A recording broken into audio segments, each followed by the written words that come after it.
Buongiorno da Leandro Maggi, oggi siamo ospiti del gigantesco magazzino di Amazon. È una visita guidata interessantissima con alcuni amministratori del territorio, tra i quali i sindaci di Castel Guglielmo Maurizio Passerini e il sindaco di San Bellino Aldo D'Achille, i due comuni dove è situato lo stabilimento. Scalpiamo un po' di numeri e un po' di immagini di questo sito dove il futuro è già qui. Per quello che riguarda la possibilità che Amazon sta avendo e sta dando ai nostri dipendenti, vediamo come c'è stata una progressione negli ultimi 10 anni, dove siamo passati da 50 dipendenti a tempo indeterminato a 14.000, solo 4.500 lo scorso anno, e di questo ci rendiamo fieri che 1.000 sono stati promossi a tempo indeterminato nel magazzino di B&Q One, contro quelli che erano 900 in 3 anni, che erano le stime iniziali di questo magazzino. E questa è davvero una opportunità splendida che è stata data a noi tutti, davvero di andare ad avere un impatto positivo sia sulle municipalità locali, sia sui dipendenti che lavorano in questo magazzino, che hanno avuto l'opportunità in più di 1.000 di diventare a tempo determinato lo scorso anno. Per quello che riguarda invece l'apporto economico che Amazon dà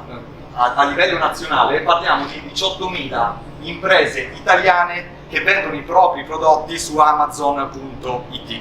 Quindi parliamo di 18.000 piccole e medie imprese che si avvalgono di Amazon per andare a vendere i propri prodotti, e nell'indotto parliamo di quasi 50.000 posti di lavoro che sono stati creati. Sono stati superati inoltre quasi 600 milioni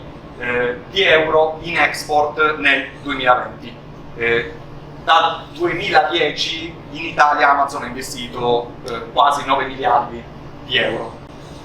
Per quello che riguarda la rete logistica di Amazon, è molto interessante vedere qual è il flusso per quasi tutti noi. Io principalmente dico spesso che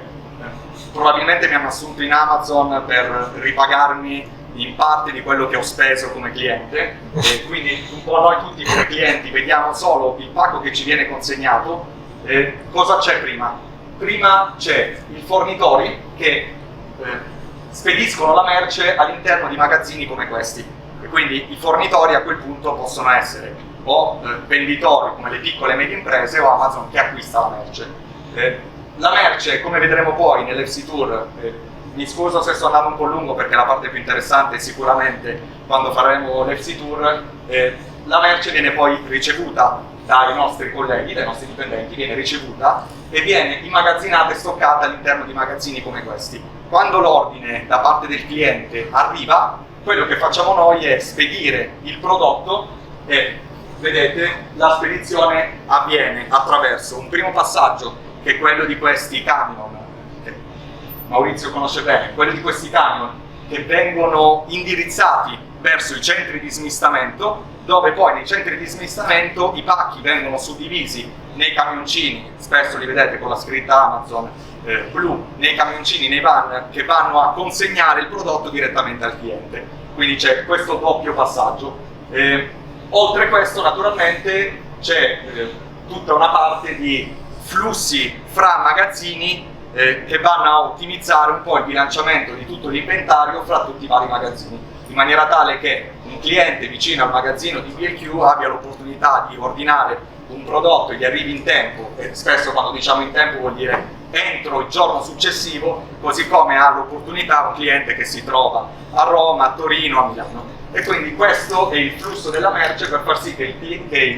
il prodotto arrivi nei tempi prestabiliti al nostro cliente.